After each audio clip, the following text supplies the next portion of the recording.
लक्ष्य बहरोड क्षेत्र में शिक्षा की नई अलग जगाने का। GPS school Bhagwadi NEET JET की स्पेशल तैयारी। अब आपके होनहारों को कोटा, सीकरम, जयपुर जैसे बड़े शहरों में जाने की नहीं आवश्यकता, क्योंकि अब आपको मिलेगी कोटा की special faculty, excellent hostel facility.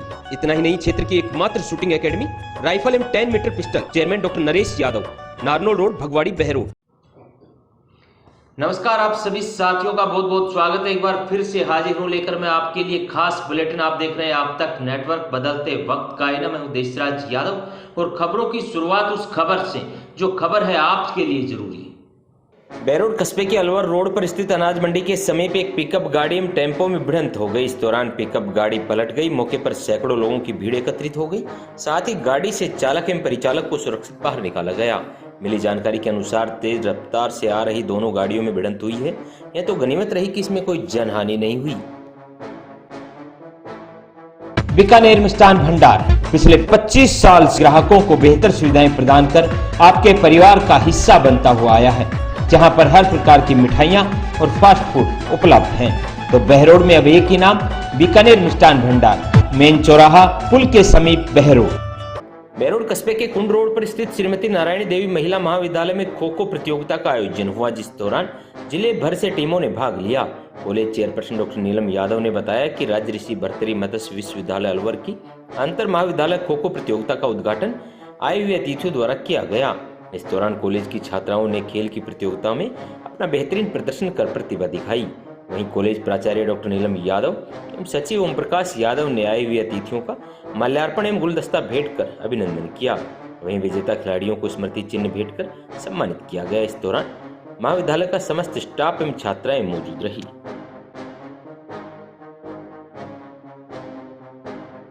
College में जिस तरह से प्रतियोगिता हो रही है, क्या लक्ष्य रखा गया है, किस तरह की प्रतियोगिता है? आज राजऋषि भर्तृहरि मत्स्य यूनिवर्सिटी का इंटर खो खो प्रतियोगिता का आयोजन श्रीमती नारायणी देवी महिला महाविद्यालय में किया जा रहा है, जिसमें हमारे मत्स्य यूनिवर्सिटी के अलवर जिले की विभिन्न कॉलेजों ने हिस्सा लिया है। इसमें महिला वर्ग की खो खो प्रतियोगिता है और लक्ष्य ये रखा गया है कि खेल की भावना से हमारी जो प्लेयर्स हैं वो खेलें और निश्चित रूप से यहाँ से जो बच्चियाँ अच्छा परफॉर्म करेंगी इनका सिलेक्शन मत्स्य यूनिवर्सिटी की टीम में होगा। और मत्स्य यूनिवर्सिटी की टीम इंटर कॉलेज के बाद में है ना नेशनल खेलने, तो हम आज एक मत्स्य यूनिवर्सिटी के लिए अच्छी टीम का चयन करेंगे और विभिन्न कॉलेजों से आई हुई इन बच्चियों में से जो फर्स्ट और सेकंड कॉलेज रहेंगी उनको ट्रॉफी दी जाएगी। हमारे जो भी गेस्ट हैं, गेस्ट के द्वारा सभी विद्यार्थियों को सम्मानित किया जाएगा और इनके उत्साह के लिए और इनकी लक्ष्य प्राप्ति के लिए एक पॉजिटिव एनर्जी के साथ आप सब देख रहे हैं कि बड़े उत्साह से रोचक और रोमांचक गेम चल रहे हैं। तो निश्चित रूप से अच्छी बच्चियों का सिलेक्शन हो, नेशनल में हमारे मत्स्य यूनिवर्सिटी से अच्छी बच्चियां जाएं, तो इन सभी कॉलेजों से आज नेशनल के लिए बच्चियों का सिलेक्शन होने वाला है। आने वाले समय में एक विकसित भारत के लिए और खेल के माध्यम से हमारे युवाओं को आगे बढ़ाने के लिए ये एक अच्छा प्रयास है और मैं सभी को शुभकामनाएं देती हूँ कि निश्चित रूप से अपने लक्ष्य प्राप्ति के लिए आज बच्चों को एक अच्छा पायदान मिलेगा। धन्यवाद। महिंद्रा फर्स्ट चॉइस सब बाइक के दामों में मिलेंगी गाड़ियां। आपके लिए लेकर आए हैं सेकंड हैंड जेन्युइन गाड़ियां, वह भी फाइनेंस की सुविधा के साथ। तो आज ही कीजिए अपने सपनों को पूरा। अपने सपनों के उपहार को घर ले जाइए, वह भी कम कीमत पर। भाई बाइक के रेटों में गाड़ियां जरूरी है, क्या चाहिए? इतना ही नहीं, genuine service, washing, denting, painting, accidental गाड़ियों के लिए इंश्योरेंस से कैशलेस की सुविधा। प्रोप्राइटर अमित यादव, नियर बाबा भास्करनंद कट NH 48, बहरोड। बहरोड नगर परिषद के सामने वाल्मीकि समाज के लोगों ने प्रदर्शन कर सरकार से अपनी पीड़ा व्यक्त की। समाज के लोगों का कहना है कि सफाई कर्मियों की भर्ती के दौरान सरकार द्वारा कुछ ऐसी शर्तें रखी गई हैं जो पूरी नहीं हो सकती। सफाई कर्मियों को अब तक ठेकेदार के द्वारा नगद वेतन दिया जाता था और वह सफाई कार्य करते थे, लेकिन सरकार ने अनुभव के नाम पर सैलरी स्लिप, बैंक स्टेटमेंट के रूप में दस्तावेज मांगे हैं, जो सफाई कर्मियों के पास उपलब्ध नहीं है। ऐसे में नगर परिषद कमिश्नर धर्मपाल जाट से मुलाकात की।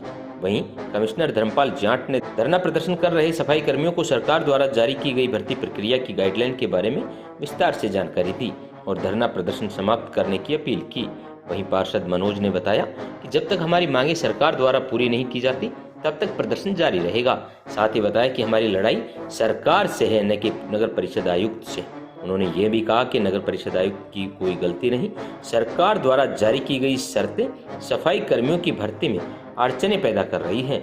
साथ ही पिछले कई दिनों से सफाई कर्मियों को तनख्वाह नहीं मिलने से भी नाराजगी व्यक्त की। इस दौरान अनिल वाल्मीकि, भूम सिंह, निक्कू, अमित पार्षद, सुनीता, सुमन, राजेश से अन्य लोग मौजूद रहे। धरना दिया जा रहा है, क्या मांग है आपसे? सर, हम सफाई कर्मचारी जो ठेके के अंदर जो काम कर रहे हैं उनके आवेदन हमने अनुभव प्रमाण पत्र बनवाने के लिए दे रखे हैं और वो उसमें गवर्नमेंट ने कुछ ऐसी शर्तें रखी हैं जो हम पूर्ति नहीं कर पा रहे हैं। अभी आयुक्त महोदय से मिले थे, उन्होंने वो 7 बिंदु पढ़ाए हैं जिन्होंने आयुक्त सर के भी हाथ बांध रखे हैं, लेकिन उनमें एक महत्वपूर्ण शर्त ये दे रखी है कि इनकी बैंक की स्टेटमेंट दी जाए, जो कि हमारे पास उपलब्ध नहीं है। उपलब्ध क्यों नहीं है? क्योंकि ठेकेदार ने हमको सबको कर्मचारियों को नगद पेमेंट किया है, तो बैंक स्टेटमेंट में उसमें कुछ लेना देना नहीं है सैलरी में। तो ये बाध्यता हमारी आ रही है। आयुक्त सर ने हमको एक आश्वासन दिया है कि आप एक ज्ञापन के थ्रू आप हमें अपनी जो दर्द है वो लिख के दीजिए, हम गवर्नमेंट को प्रत्येक स्टेज पर पहुंचाएंगे और आपका ज्ञापन हम वहां पर पहुंचाएंगे। तो अभी ज्ञापन दोगे आप? ज्ञापन हम टाइप करवा चुके हैं, बस हाँ पहले दे चुके हैं, लेकिन उसमें ज्ञापन हमने अनुभव प्रमाण पत्र बनवाने के लिए देता, लेकिन हमें जो अभी पता चला है कि इसमें ये भी शर्तें आएंगी तो उस चीज़ का ज्ञापन हम अब देंगे। अभी तो आपकी मुख्य शर्त ये है कि जो स्टेटमेंट मांगा जा रहा है ये नहीं। हाँ, कि बैंक स्टेटमेंट हमारे पास उपलब्ध नहीं है तो कहाँ से लेके जाए। अब हम ज्ञापन करते थे आप, अनुभव है? हाँ बिल्कुल, धरातल पर इन्होंने काम किया है। सबकी 15 महीने की हमने सैलरी स्लिप जो ठेकेदार से निकलवा के हमने दे रखी है। ESI PF का रिकॉर्ड दे रखा है, सारा रिकॉर्ड इनके पास है। सिर्फ हमारे पास एक बैंक स्टेटमेंट नहीं है जिसके बिना पे ये। और मैं तो ये कहता हूँ कि वाल्मीकि समाज के अनुभव प्रमाण पत्र को जाति प्रमाण पत्र को ये अनुभव प्रमाण पत्र का दर्जा दिया जाए, ताकि प्रत्येक जो ग्रामीण क्षेत्र में भी जो कार्य कर रहे हैं, जो होटलों में, कोई हॉस्पिटल में, कोई निजी कार्यालयों में जो काम कर रहे हैं, वो भी सफाई कर्मचारी पद के लिए आवेदन कर सकें। हाँ, सैलरी का भी एक मुद्दा है। पिछले जो रिद्धि सिद्धि एंटरप्राइजेज थी, उसके जो ठेकेदार थे अपने रविदत्त जी जो गुत्ती से हैं, उनके कार्यकाल के अंदर इन कर्मचारियों के, ठेके के कर्मचारियों का जनवरी माह से लेकर जून माह तक का, किसी का 2 माह का, किसी का 4 माह का, किसी का 6 माह का वेतन भुगतान अभी तक नहीं किया गया है। उसकी भी डिमांड हमने आयुक्त महोदय से की है। तो मैं चाहता हूँ, और उन्होंने आश्वासन भी ये दिया है कि आपकी सैलरी भी हमने वहाँ पर जो फाइल है भेज रखी है और हफ्ते भर में लगभग उसका भी समाधान होने की समस्या उम्मीद है हमें। अभी सफाई भर्ती जो निकली हुई है राज्य सरकार की तरफ से, उनके अनुभव प्रमाण पत्र जारी करने का प्रकरण है ये टोटल। तो उसमें इनके द्वारा दस्तावेजगत जो पूर्तियां हैं वो नहीं की गई है। न तो इनके द्वारा बैंक का सैलरी स्टेटमेंट दिया गया है और PF ESI भी कईयों के जमा नहीं है। तो ये एक बेसिक डॉक्यूमेंट्स होते हैं जो किसी भी कर्मचारी की काम किए जाने को साबित करते हैं। इनका तर्क ये था कि साहब हमें ठेकेदार द्वारा नगद भुगतान किया गया है। चूँकि नगद भुगतान किए जाने के मामले में सरकार के द्वारा जो गाइडलाइन जारी की गई है, उसमें कोई स्पष्ट उल्लेख नहीं की गई कि जिनको नगद भुगतान किया गया है उनका अनुभव प्रमाण पत्र जारी कर दिया जाए। इस बाबत पूर्व में भी ये लोग मेरे से मिले थे 14 तारीख को। तो 14 तारीख को ही राज्य सरकार को हमने निदेशालय को निवेदन कर दिया था इस बाबत कि कृपया मार्गदर्शन करें इस मामले में। तो उसमें अभी मार्गदर्शन अपेक्षित है। जो ही क्लैरिटी आएगी राज्य सरकार की तरफ से हम लोग इनके अनुभव प्रमाण पत्र जारी कर देंगे। क्योंकि दस्तावेजों का अभाव है, इसलिए हम लोग इनका अनुभव प्रमाण पत्र जारी नहीं कर पा रहे हैं। ये इनको ठीक से क्लैरिटी दे दी है कि सरकार की ये गाइडलाइन है, और जो इनकी रिकमेंडेशंस थी वो बातें इनकी सरकार तक पहुंचा दी हैं। जो भी माननीय राज्य सरकार का निर्णय होगा और निर्देश होंगे उसके अकॉर्डिंग हम लोग क्रियान्वित कर देंगे। ये नहीं किया गया तो कोटपुतली से हमने जारी कर दी क्योंकि मैं डॉक्यूमेंट्स पूर्ति थी। यहाँ इनके द्वारा किसी का भी बैंक सैलरी स्टेटमेंट प्रस्तुत नहीं किया गया, इसलिए इनका जारी नहीं हो पाया है। अंतिम तिथि बताई संभावित तौर पे हो सकता है इसमें सहानुभूतिपूर्वक विचार करते हुए कुछ तिथि आगे बढ़ने की बात आ रही है, तो वो तो माननीय राज्य सरकार का विषय है। और टेक्निकली वैसे आज लास्ट अंतिम तिथि थैंक यू। अब दिल्ली जयपुर जाने की परेशानी हुई खत्म। आपके शहर बहरोड में मेहंदी बाई चिराग, जहां महिलाएं बनवा पाएंगी एक से बढ़कर एक मेहंदी डिजाइन में भी उचित रेट पर, जहां पर bridal mehndi, special Karva Chauth mehndi, theme mehndi with portrait work, mandala mehndi art, chooda mehndi, heavy sole mehndi, Arabic coloured mehndi, engagement mehndi और भी कई तरह की मेहंदियां बनाई जाती हैं। अब आप भी दिखेंगे कुछ खास, तो आज ही चले आइए मेहंदी बाई चिराग पर। Address Krishna complex, Narnaul road, Behror. Proprietor Chirag Yadav. ATM card बदलकर युवक के 80,000 रुपए निकाले। मामला मानन थाना क्षेत्र के गांव नंगली बलाहीर का है, जहां पर देवेंद्र शर्मा ने बहरोड थाने में धोखाधड़ी की रिपोर्ट दर्ज करवाई।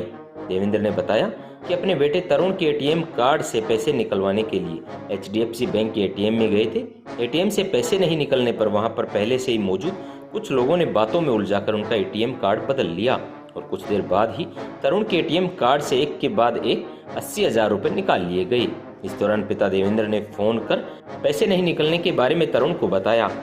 वहीं तरुण ने बताया कि पैसे तो निकल रहे हैं। देवेंद्र ने देखा तो एटीएम कार्ड बदला हुआ था। उन्होंने तुरंत बैंक में संपर्क किया और खाता को लॉक करवाया, लेकिन देवेंद्र कुमार का कहना है कि पुलिस ने मामला दर्ज करवाने के बाद भी कोई कार्रवाई नहीं कर रही। देवेंद्र का कहना है कि 16 नवंबर को मामला दर्ज करवाया था, लेकिन अभी तक पुलिस ने किसी प्रकार की कोई कार्रवाई नहीं की। हालांकि CCTV फुटेज में सब कुछ सामने आ रहा है। फिलहाल देवेंद्र ने पुलिस से न्याय की गुहार लगाई है। बहरोड के साथ साथ नीमराणा में भी Ronit alignment and service station की सेवाएं शुरू। नियर हीरो चौक, जयपुर रोड, मोहलडिया। हमारे यहाँ पर गाड़ियों की बेहतरीन धुलाई के साथ साथ अलाइनमेंट बैलेंसिंग की जाती है, वह भी ऑटोमेटिक कंप्यूटर मशीनों के द्वारा। एक बार सेवा का मौका जरूर दें। प्रोप्राइटर महेंद्र सिंह यादव, संदीप यादव, खोहरी वाले। बहरोड विधानसभा क्षेत्र के दोशोद में विशाल रक्तदान शिविर का आयोजन 24 नवंबर को किया जा रहा है, जिस दौरान कार्यक्रम के आयोजनकर्ता ओम प्रकाश शर्मा सहित समस्त ग्रामवासी रहेंगे। साथ ही कार्यक्रम के मुख्य अतिथि अतिरिक्त पुलिस अधीक्षक शालिनी राज एवं उप अधीक्षक सचिन शर्मा नीमराणा रहेंगे। वहीं कार्यक्रम की अध्यक्षता कमांडर पुष्कर जैन द्वारा की जाएगी। वहीं कार्यक्रम के संस्थापक 71 बार रक्तदान कर चुके राकेश जयपाल एवं उनकी टीम वक्त पर रक्त बहरोड रहेगी। साथ ही धीरज शर्मा ने आमजन से अपील करते हुए अधिक से अधिक रक्तदान कर कार्यक्रम को सफल बनाने की बात कही है। नमस्कार साथियों, मैं धीरज कुमार शर्मा, कंपनी सचिव, आप सबके सामने एक विनती लेकर आया हूँ। आने वाले रविवार दिनांक 24 नवंबर 2024 को श्याम मंदिर, खोर रोड, ग्राम दोसोद में एक विशाल एवं स्वैच्छिक रक्तदान शिविर का आयोजन किया जा रहा है। ये शिविर टीम वक्त पे रक्त के सक्रिय सदस्यों द्वारा एवं मेरे पिताजी श्री ओम प्रकाश शर्मा द्वारा किया जा रहा है, जो कि ग्राम दोसोद के निवासी हैं और टीम वक्त पे रक्त के ही एक सक्रिय सदस्य भी हैं। ग्राम दोसोद वासियों का भी इस आयोजन में एक अहम योगदान है। इस शिविर की शोभा बढ़ाने के लिए माननीय जज साहब श्री अनिल उपमन जी, जज high court Jaipur bench, magistrate Shri Karan Singh ji, additional superintendent of police Shalini ji, deputy superintendent of police Sachin Sharma ji, doctor Ravikant ji, DCMO Behror, inspector Mahendra Singh ji, SHO Neemrana, CDR PD Sen ji, retired navy officer एवं बहुचर्चित श्री राकेश जयपाल जी पधारेंगे, जो 71 बार रक्तदान कर चुके हैं और एक महान रक्तदाता की श्रेणी में अपना नाम सम्मिलित करवा चुके हैं। श्री राकेश जयपाल जी अपनी टीम के साथ और बहुत से समाज सेवी, गणमान्य लोग, संविधान के चौथे स्तंभ, पत्रकार महोदय, प्रिंट मीडिया, सोशल मीडिया और आशीर्वाद के लिए सम्मान्य के योग्य बुजुर्गों के साथ यहाँ पे पधारेंगे।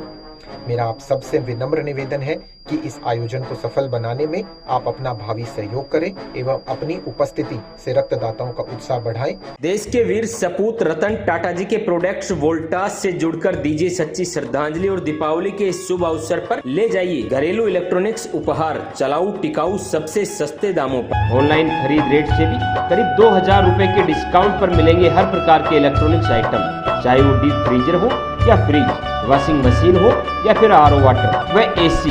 साथ में पाएं 1500 रुपए तक के उपहार और 15% कैशबैक। आज ही संपर्क करें। बहरोड में एकमात्र Voltas showroom, Manish enterprises, near bank of Baroda, Behror. Behror कस्बे में स्थित श्री धर्मचंद गांधी जैन राजकीय महाविद्यालय में निर्वाचन आयोग के निर्देशानुसार स्वीप कार्यक्रम के तहत मतदाता जागरूकता संबंधित पोस्टर प्रतियोगिता का आयोजन किया गया, जिसमें महाविद्यालय की कुमकुम शेखावत प्रथम स्थान पर, शोभा यादव द्वितीय स्थान पर एवं तनुजा ने तृतीय स्थान प्राप्त किया है। इस अवसर पर महाविद्यालय प्राचार्य DK सिंह ने विद्यार्थियों को मतदाता सूची में नाम जुड़वाने एवं अनिवार्य रूप से मतदान करने के लिए प्रेरित किया। पोस्टर प्रतियोगिता के निर्णायक प्रियंका यादव, डॉक्टर नेहा राठौड़, महेंद्र कुमार, अनीता राज, कौशल चंद मिश्रा, राकेश कुमार, विनय कुमार, इंद्रजीत सिंह यादव सहित महाविद्यालय का समस्त स्टाफ मौजूद रहा। Siyaram dental hospital opposite senior secondary school Behror, जहां हर प्रकार के दांतों का इलाज सफलतापूर्वक किया जाता है। दांतों से संबंधित जटिल से जटिल बीमारी का सफल इलाज। संपर्क करें professor doctor Rishidev Yadav, MDS। Behror कस्बे में स्थित राजकीय कन्या महाविद्यालय में राजस्थान राज्य महिला नीति के तहत विधिक जागरूकता पर व्याख्यान एवं आत्मरक्षा प्रशिक्षण करवाया गया। इस दौरान सदर थाना बहरोड से महिला कांस्टेबल सीमा व मानड़ थाने से कांस्टेबल अनीता ने छात्राओं को आत्मरक्षा के गुर सिखाए। इसके पश्चात बलराम सैनी ने छात्राओं को दहेज प्रथा निषेध अधिनियम व महिलाओं की संपत्ति संबंधित अधिकारों के बारे में जानकारी दी। वहीं कार्यक्रम के दौरान ट्रीना यादव ने छात्राओं को आत्मरक्षा में शारीरिक व मानसिक रूप से सशक्त रहने के महत्व पर प्रकाश डाला। तो आज के दिन भर में यही है खास। कल फिर लेकर हाजिर होंगे। क्या कुछ रहेगा कल के लिए खास।